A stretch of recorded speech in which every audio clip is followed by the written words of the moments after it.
level. We've got different ages. We've got a couple of different species here. We've got dead trees for bird and mammal habitat. We've got a stand that's about as fireproofed as we're going to get, and that doesn't mean you can't have fire in here. What we're trying to do is keep the fire on the ground instead of going from tree to tree, and basically what you end up in, everything's dead, or most things are dead. What we're shooting for is, if we have a fire in here, we want it to be beneficial and we want it to burn on the ground. What we're trying to do is take this to an old growth status here on this county forest. And does anybody have any questions before we walk up the road? Yeah. What role has prescribed fire had on the moraine here, or is it in the plan for the future? Well, I have to be a realist. And the big problem with prescribed fire, is most of you might know, is we had that huge fire in New Mexico, the biggest fire that New Mexico's ever had, and it was caused by a prescribed fire this spring. The insurance liability here would kill us. So this would be great, maybe. I don't necessarily think this is in such need of prescribed fire, but there are places up here that are. Right. Yeah. Under the right weather conditions. I'm just asking if it's in the plan. I haven't read It's the not plans. because of, mainly because of liability. Thank you. But it's not prohibited. No. The plan specifically says that we will leave it open for the future if it becomes at a point where we can do it. So it's not prohibited. It's just not, there's no plan for it in the immediate future. And then obviously then if a fire were to start, there would be full suppression right away, just because it's likely to happen during out of prescription conditions. Hey, I've been a huge proponent of what's happening over in the Eagle Cap. But what those fires are doing in the wilderness right now is so beneficial ecologically. Right. But we have the problem of, once it crests and starts creeping down into the Lostine, obviously there are so many values down in the Lostine that are people values that we can't deal with it. Yeah. So. Understood. Thank you. So anyway, I have a question. Yeah. What are the criteria that make a forest an old growth forest? That's a good question, because it depends on what side you're on. And I use the word side because that's the reality these days. Mm-hmm. I don't know who can answer that. In my own mind, these trees are 140. They're not old yet, because you can see by the crowns, these things are growing like hell. And I bore these trees out here as part of my planning. Is this an old growth forest? Some people would say yes, because of the big trees. I don't think it's quite there yet, but we're starting to get characteristics of old growth forests, just because we've got some dead trees in here. The insects have gone through, and further down where we have grand fir, the scolitis beetles have been killing a lot of the grand fir, which I think is great, because then we have animal habitat. And an old growth forest, in my mind, has to have snags. It has to have trees that are wildlife type of trees. And you've got to, obviously the age is important. Most foresters would look at this, and okay, let me take that back. An industrial forester is never going to have a ground like this, and yet Bruce did. Mm-hmm. Mainly because the 115-year-olds stand up there when I say we want to thin it to, okay, this is at 93 square feet, we want to thin it to 70, so it'll look just a little bit less than this if we ever get this done. When people look at this, the reaction I normally get is, God, that is a beautiful forest. But if we show them what we want to do up there, they say, you can't do that. That's too much disturbance. And we humans are disturbance averse. We don't like disturbance. And yet disturbance is what really triggers the natural world to adapt, to renew, yada, yada, yada. Excuse me, you use numbers like 93. What are those numbers? It's a Germanic forestry term that unfortunately mostly only foresters understand, and I won't even get into it. Just as a comparison, if this is 93 and we want to send that real thick stand that's 140 So you're talking density. density, we want to send it to 70, it's going to be just a little bit less stock than this. And I notice a lack of ladder limbs on these trees. Probably it was natural. Nothing has been done in here. Well, most of the ladder material, yeah, we need to water. Most of the ladder material is growing up underneath, and in this kind of a stand, that's what fire will do, is keep that from happening, because it'll burn those things up.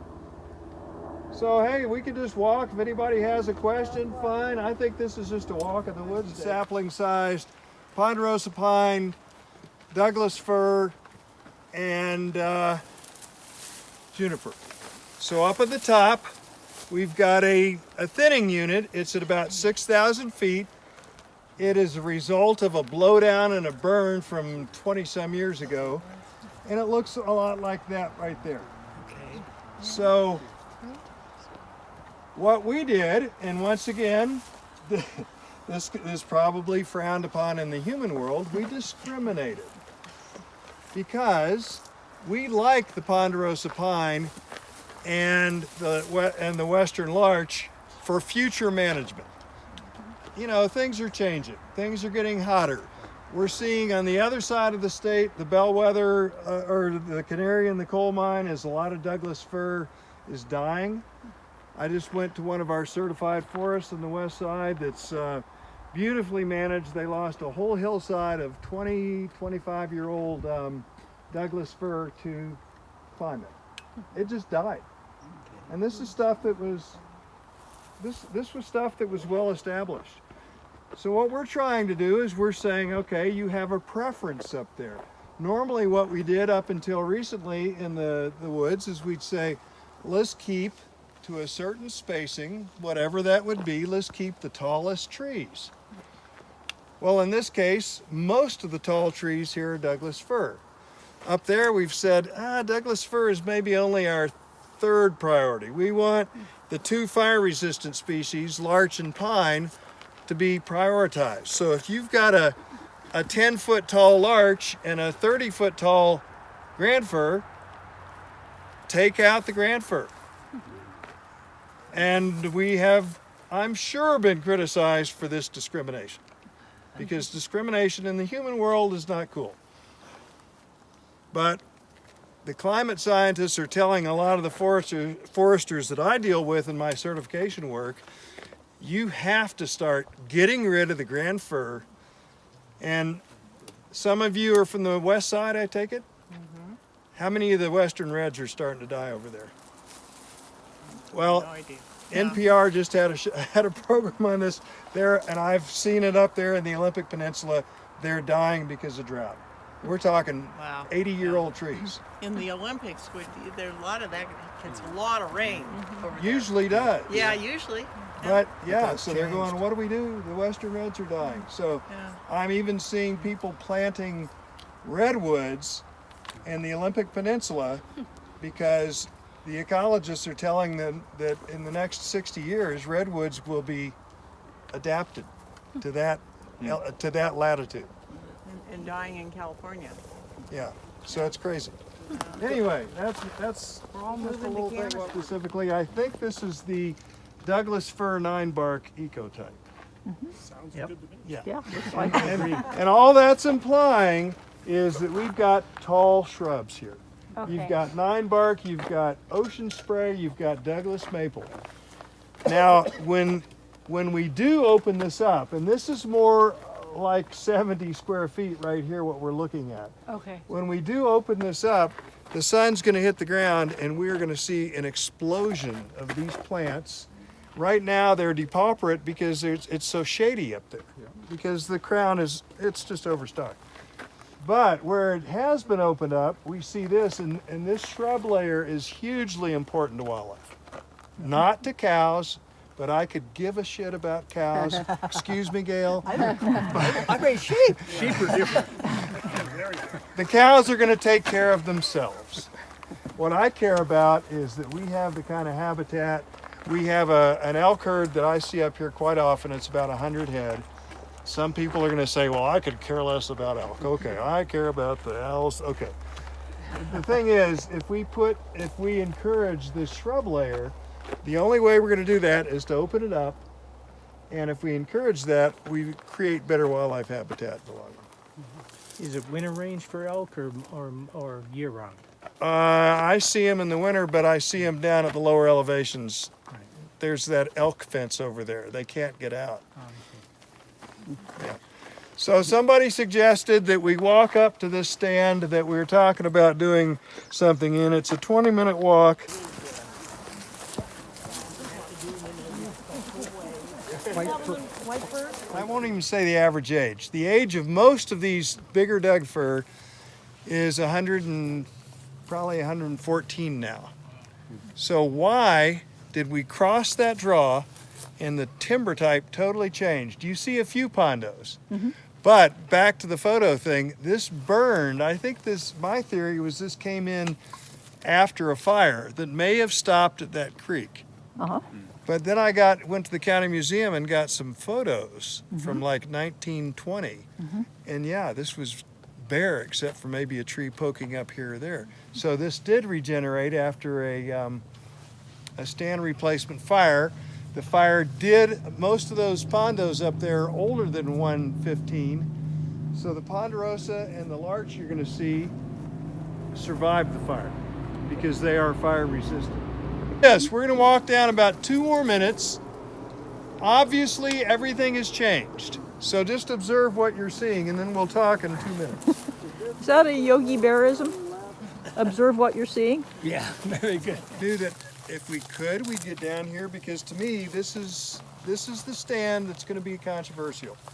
Okay, so in comparison, this has got about 130 to 140 square feet of basal area. Back there we had 93. We want to take it to 70. How come these trees are a lot smaller? Because they're almost the same age. Crowded. Well, okay, so I was down here. What I've done a lot of is management plans in my life, and I take 2 tools.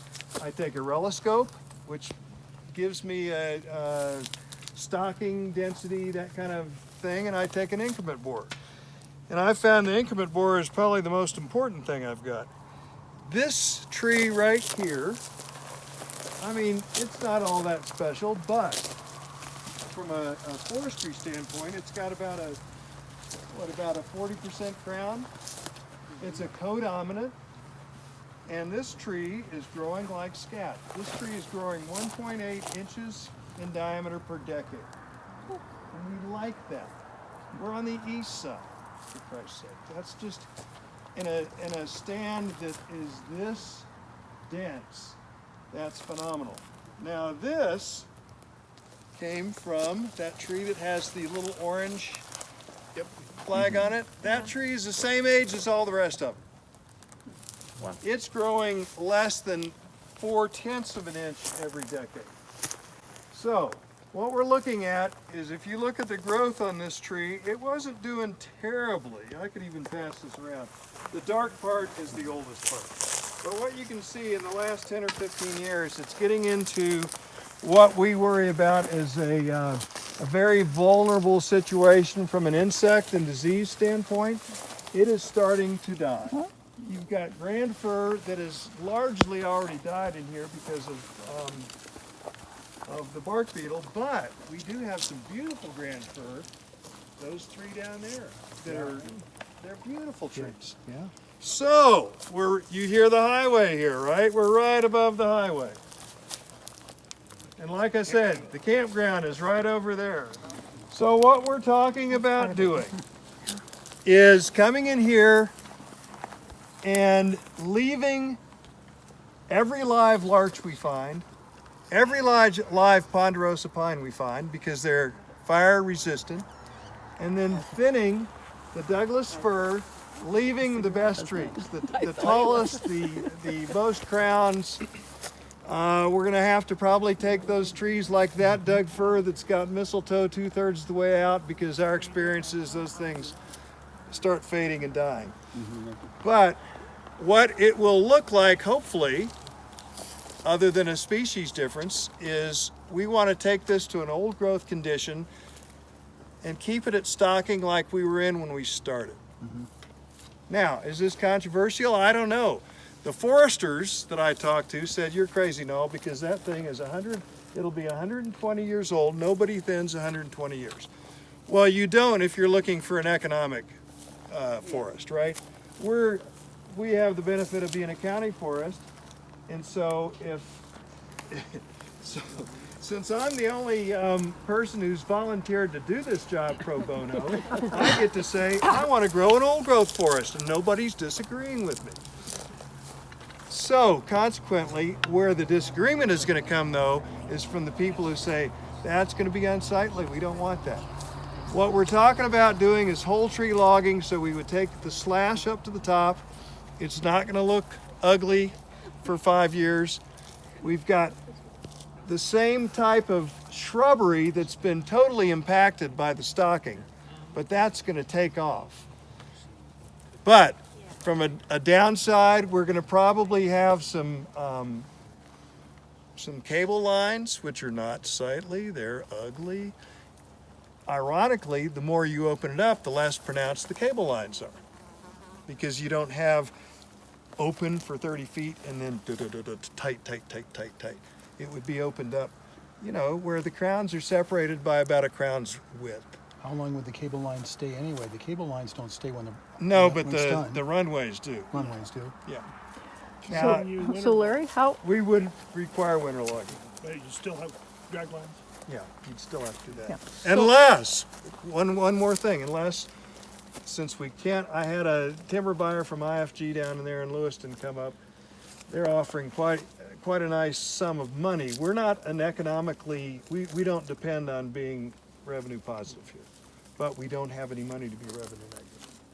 So if somebody wants to say, you're grabbing dollars, well, we're not, but we have to make a profit, because otherwise we can't do it. So consequently, you know, that guy from IFG came and said, you know, he said we'd have to get somebody from Idaho down here who has the capability of pulling from 2,300 feet. Or we'd have to get a tethered system. They do that all the time on the west side. It hasn't made it here yet. I guess there's one tether guy over in John Day who I'm going to call and talk to. But move-in, move-out costs are tremendous. We think 125 acres is a pretty big deal. The guy from IFG said, you're talking about a drop in the bucket. That's less than 0.5% what we cut in a year, or what we harvest in a year, and what we manufacture in a year, I guess.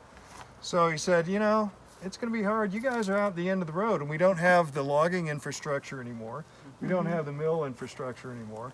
So all of a sudden, a lot of what we want to do, say like to create an old growth forest, we can't do because it's not economically feasible. And some people say, well, it's going to become an old growth forest anyway, you should just stand out of the way. Well, that might have been the case 40 or 50 years ago, but I would submit now that that's not the case anymore. Because this stuff, it's just a matter of time before this stuff burns. And here people say, well, yeah, you're right next to a highway, you got a big threat. That's not the threat. The threat is coming from Forest Service where we've got a fire, what, 3 miles away right now that's finally sat down. yeah. But who knows? Yeah, So the logging would be like whole tree? And whole tree logging. And then machine piling the tops and limbs on the other side of the top? Or We don't even, we mulch on the other side, yeah, but that's a different, in other words, we wouldn't have slash on the ground. Right, and then for reforestation, would there be? It's not a reforestation thing, we want to grow an old growth forest. Okay, I got you. Just checking. No fresh planting, just let Mother Nature take its course after you've thinned it. Yeah, and we would sort of hope it doesn't come in dog hair thick. Yeah, so Larry, what would, I mean, if this burned, it would be pretty ugly, right? Oh, right now it'd be a So- stand replacement burn. Yeah, so, I mean, that ought to be part of your message to people, maybe? Yeah, That they're not going to believe it. the, Yeah, I mean, Dan's right, they're not Yeah. gonna, I shouldn't say that. We run into, once again, we run into the extreme, we got the extremes on one side saying, that's stupid to do that, you should clear cut it. Because it's 115 years old. Even though I can say, look at the growth on that, it's 115 years old. I'd let technology support you about the people who don't believe it, because I'm sure there's plenty of examples now in the wild where those burns have happened, and you go in with videography and you go, here's what's happened, look at what's happened, and Yeah. these are the causes. Yeah. So Yeah. maybe people won't believe the video either, I don't know, but still, It's documented. yeah. Yeah. Yeah, but nonetheless, yeah, go ahead, Rose. So, what is the public input process and who's the ultimate decision maker? It's not me. All I am is the recommender. I know. It's going to have to be public meetings. I mean, I thought being a coach, a high school coach in this community was, go ahead, give me your best shot. That would be nothing compared with what this is. So I would want total transparency. That's one of the reasons I agreed to do this. I normally don't like to stand up in front of people because the older I get, the more I realize I don't know. But it's important, I think now. We did a show me trip about a year and a half ago down there, and the more people that we can tell that this is what we're talking about doing. And then let's get some ideas from people. I mean, I certainly know that I've learned how much I don't know the older I get. But this is pretty much, go ahead. I think one point that you didn't make because you're a forester is that we need contributions to reserves to make all this happen. Mm-hmm. And so Yeah. it's people like us that have to help out too, Yeah. to support these kind of activities so that we are. And the reserves thing is pretty interesting because a lot of this community forest here, there's a hidden part of this forest that was high graded. We're not going to go in there for 30 or 40 years because nothing is recovering the way it should. It was the opposite of this. They came in and took the great trees, left the crap like that, and that stuff is sitting there. And it's not doing much of anything. The other problem we have here is we have homes that are below this thing. If this is 115, 125 acres, you get down to a point where you've got homes below you. We don't know if, even in the wintertime, winter should help us. It should help us a lot. But if you did this in the summer, you'd have rolling rocks, you'd have all kinds of stuff maybe going downhill. We better probably go back because now you've worked up an appetite.